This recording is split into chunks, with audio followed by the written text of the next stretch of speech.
आपण पाहत आहात सत्य आणि रोखठोक बातम्या दाखवणारा न्यूज चॅनल आपलं कोल्हापूर न्यूज। पन्हाळा पंचायत समितीच्या सभापतीपदी शिवसेनेचे रवींद्र पाटील तर उपसभापती राष्ट्रवादीच्या भारती पाटील। जनसुराज्य पक्षाचा बालेकिल्ला ढासळला, धनाजी थोरात प्रतिनिधी। पन्हाळा पंचायत समितीच्या सभापतीपदी शिवसेनेचे रवींद्र बंडू पाटील यांची तर उपसभापतीपदी राष्ट्रवादीच्या भारती शिवाजी पाटील यांची बिनविरोध निवड करण्यात आली। या निवडीमुळे सलग 25 वर्ष जनसुराज्य पक्षाची सत्ता व बालेकिल्ला असलेल्या पंचायत समितीमध्ये शिवसेनेने दुसऱ्यांदा बाजी मारली।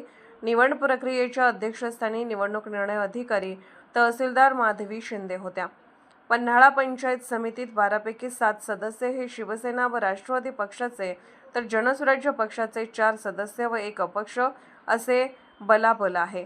पंचायत समितीवर राष्ट्रवादी व शिवसेना पक्षाची एखादी सत्ता आहे। सभापती पद हे सर्वसाधारण प्रवर्गासाठी आरक्षित झाल्याने रवींद्र पाटील यांची निवड झाली व उपसभापती पदासाठी भारती पाटील यांचे नाव निश्चित झाले। पंचायत समितीच्या वतीने मंगळवारी सभापती निवडीसाठी विशेष सभेचे आयोजन करण्यात आले होते। सकाळी सभापती पदासाठी रवींद्र बंडू पाटील यांनी उमेदवारी अर्ज दाखल केले। उपसभापतीसाठी भारती शिवाजी पाटील यांनी उमेदवारी अर्ज दाखल केला।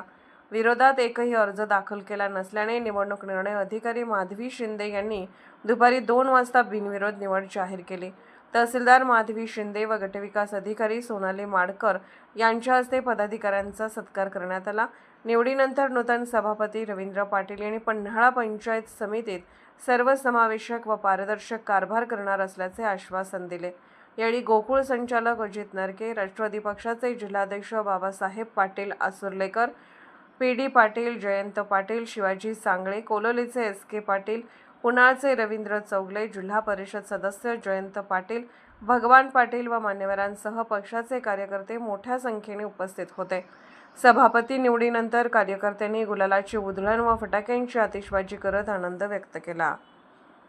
पंचायत समितीचा कार्यभार पारदर्शक लोकाभिमुख करण्यासाठी सर्वांच्या सूचनांचे स्वागत असेल।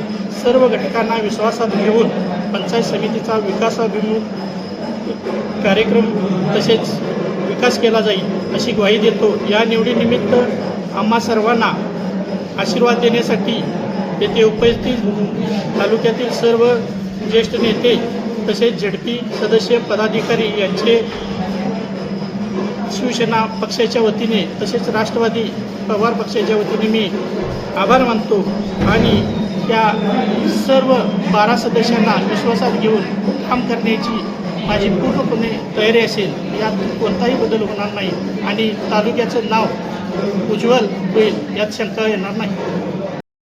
आपलं कोल्हापूर न्यूज चॅनलला लाईक करा, शेअर करा आणि सबस्क्राईब करा।